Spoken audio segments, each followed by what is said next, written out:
All right, welcome aspirants. Today we're going to tackle a topic that's, a total cornerstone of both chemistry and physics, the evolution of the atomic model.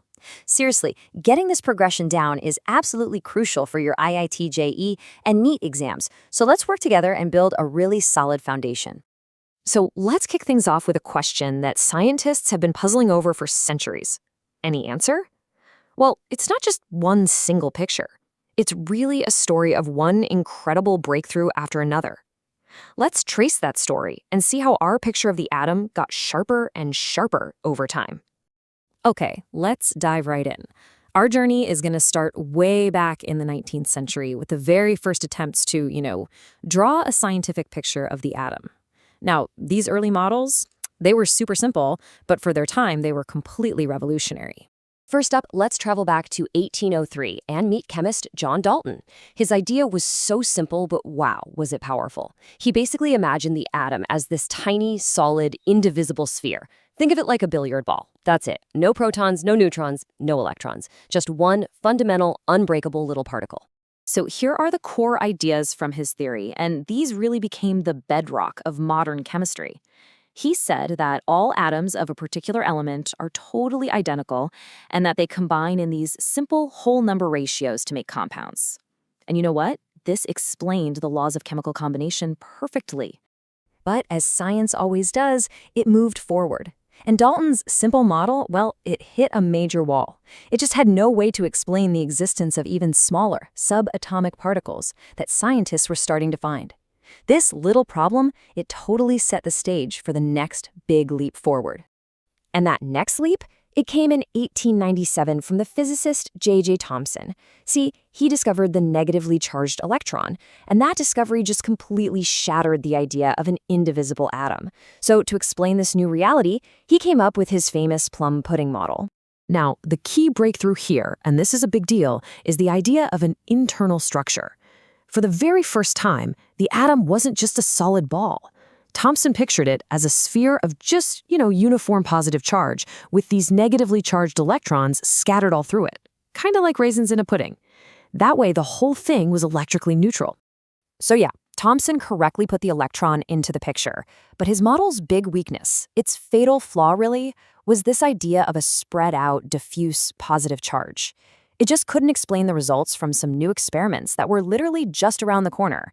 Experiments that pointed to something dense, right in the center. And that failure of the plum pudding model, it leads us straight into one of the most elegant and, frankly, most famous experiments in the entire history of physics. This one experiment was about to completely reshape our understanding of how an atom is built. And here it is, the game changer. Ernest Rutherford's gold foil experiment in 1911. What he decided to do was brilliantly simple. He was going to probe the inside of the atom by shooting tiny positively charged particles at a super thin sheet of gold. So here's the setup. Rutherford fired a beam of these positively charged alpha particles at the gold foil. Now think about it. According to Thomson's model, with that positive charge all spread out, these particles should have just sailed right through with maybe a tiny bit of deviation. But that is not what happened. The results were, well, they were just astonishing. I mean, most of the particles did pass straight through, which confirmed that the atom is mostly empty space. But, and this is the crazy part, some were deflected at huge angles, and a very tiny fraction even bounced straight back. This led to an absolutely monumental conclusion. The atom has to have a small, dense, positively charged center. He called it the nucleus. So, based on this powerful, undeniable evidence, Rutherford just threw the plum pudding idea right out the window. He proposed his own nuclear model, and it was a radical departure that completely redrew our picture of the atom. His model basically gave us this picture of a miniature solar system. You've got this tiny, heavy nucleus sitting right in the middle, holding all the positive charge. And then you have these lightweight electrons orbiting it from a distance. Suddenly, the vast majority of the atom's volume was just empty space. But Rutherford's model had its own fatal flaw. According to the physics of the day, classical physics, an orbiting electron is an accelerating charge. That means it should constantly be giving off energy, right? And if it's losing energy, it should slow down and spiral right into the nucleus in like a fraction of a second. But atoms are stable, they don't just collapse. His model had no answer for why. So this stability paradox, it just couldn't be solved with classical physics. It was impossible. The answer had to come from somewhere else, from the strange and wonderful new world of quantum mechanics.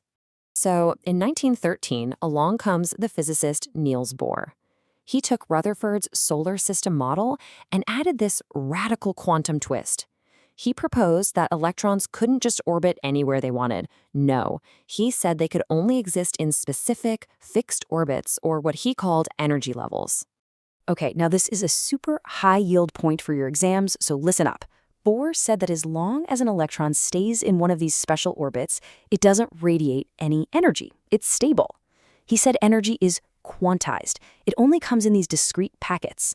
An electron can jump between these orbits, but only by absorbing or emitting a very specific amount or a quantum of energy. And this idea, it brilliantly explained atomic emission spectra, which was a huge mystery at the time. Bohr's model was a massive success, a huge step forward, but it had a major limitation, one that you absolutely have to remember for your exams. It really only worked perfectly for hydrogen, which is the simplest atom with just one electron. As soon as you tried to use it for more complex multi-electron atoms, the model just fell apart. And this final limitation is what paved the way for our current, most accurate picture of the atom, the quantum mechanical model. This was developed by guys like Schrödinger, Heisenberg, and others in the 1920s, and you'll often hear it called the electron cloud model. Okay, so this model makes a really profound shift in thinking. It completely abandons Bohr's nice, neat idea of fixed planet-like orbits. Instead, it says we can never know exactly where an electron is. We can only describe the probability of finding an electron in a certain region of space. And these regions of probability, we call them orbitals, and they have all sorts of distinct shapes. This is the model that finally perfectly explains all atoms, chemical bonding, and all the different spectra we see. Okay, wow, that was a lot of information, right? So let's do this. Let's pull it all together and consolidate everything onto a single high-yield comparison table. This is going to be perfect for that last-minute revision right before your exam. Go ahead and screenshot this slide right now. Seriously, this is your ultimate cheat sheet. You can so clearly trace the progression of the main idea, right? We go from a solid sphere to this plum pudding idea, then to a central nucleus, which gets refined by fixed energy levels, and finally to this idea of an electron cloud. And look at the bottom row. Notice how each new model was built to solve a key problem of the one that came before it. All right, to finish up, let's lock in this knowledge for good. Here are 2 absolutely critical takeaways that are going to give you an edge in your exams. First off, a super simple way to remember the chronological order, because that's a classic exam question. Just remember this little mnemonics trick I came up with. Daplins, Thomsons, Botherfind, Bohr, and Quantum. It might sound funny, but I promise you it'll help you keep that order straight in your head under pressure. And second, and this is probably the most important concept in this whole story, you have to lock in this fundamental shift in thinking. We moved from the certainty of Bohr's fixed planetary orbits to the probability of the quantum model's fuzzy orbitals. See the difference? Orbits to orbitals. It's a huge jump from a predictable path to just a statistical map of where an electron is most likely to be found. So this final model, our best description of the atom, it leaves us with a really fascinating and pretty profound question to think about. When you move from certainty to probability, you're not just changing a picture of an atom, you're fundamentally changing our understanding of how the universe works at its most basic level. It's something to chew on as you continue your studies. All right, that's it for now.